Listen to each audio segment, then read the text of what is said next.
I spoke to a woman from Lakewood yesterday, really religious. Really religious. She said, I saw in one of your videos, you said something crazy. I said, what did I say? Because usually what I say sounds crazy, but it's true. But what did I say? She said, you said that when somebody violates Shabbat, he's considered an idol worshiper. I said, well, that's nothing crazy about it. That's actually true. She goes, what, is that like a Sephardic thing? Tell me. She goes, don't take offense. She goes, is that like a Sephardic thing? Because maybe Sephardics tend to like, scaring you a little more. I said, no, actually, it has nothing to do with Sephardic or not. It's Shulchan Aruch. It's the Rambam. It's the Kitzur Shulchan Aruch.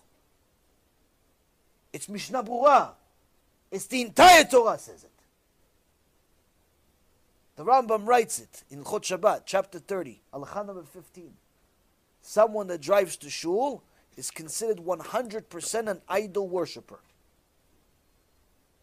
And he writes it in 5 other places. Shulchan Aruch in 7 places. The Zohar all over the place. The Gemara in all over the place. There's an entire section in the Gemara Masechet Sanhedrin Perek Chelek that talks about people that lose their Olam Haba and what happens to them. Hashem Yirachem. There's an entire section in Reshit Chochmah of what happens in Gehenom to those Mechalei Shabbat who don't do tshuva. Has nothing to do with Ashkenazi Sfaradi. In fact, if you look at some of the scariest things that we've discussed over the years, much of it, at least as much, if not more, comes from the Chachamim of Ashkenaz and not Sephard. Harav Wasserman Alav Shalom, Ashkenazi, Talmid of the Chafetz Chaim, Ashkenazi himself. When someone came to Harav Wasserman and said, Kvod Harav, you're really saying that all of these secular people, they're all going to go to Gehenom? They're not Tinok Shenishba? Rav Wasserman looks at him and says, of course they're all going to go to Gehenom. What kind of question is that? Somebody violates Shabbat is not going to go to Gehenom. Somebody eats taref is not going to go to Gehenom. Somebody marries a non-Jew is not going to go to Gehenom. What kind of question is that? Of course they're going to go to Gehenom. Rav Wasserman says, what is it like? It's like someone that's stranded in the middle of a desert with no end in sight. In the desert, doesn't matter whether you're in the middle of it or the end of it, it always looks the same. You go in, you don't have a navigation, you're not coming out. But suddenly this guy that's stranded in the desert sees a huge, massive palace, beautiful, brand new.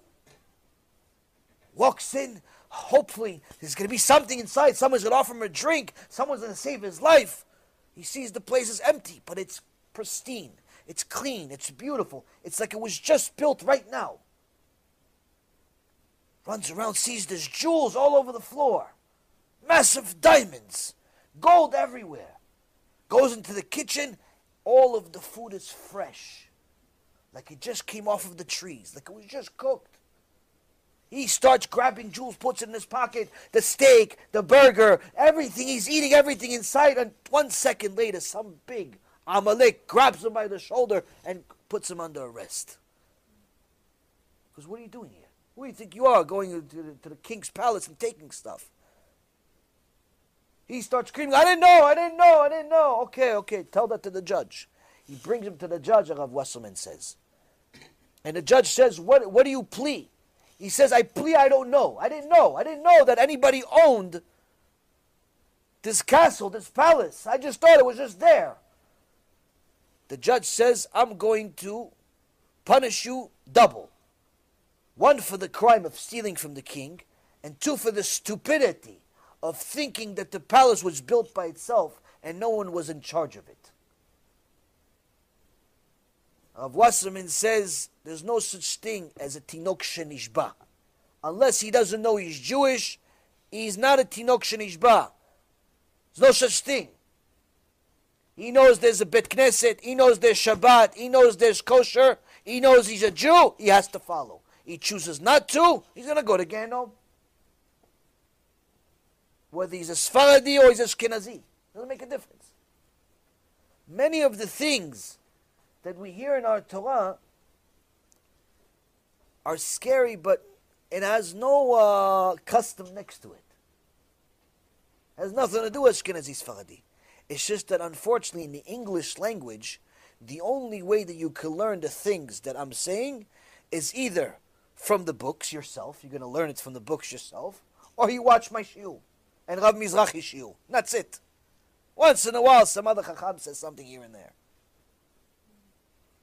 Sadly, you're stuck. But at least the truth is available.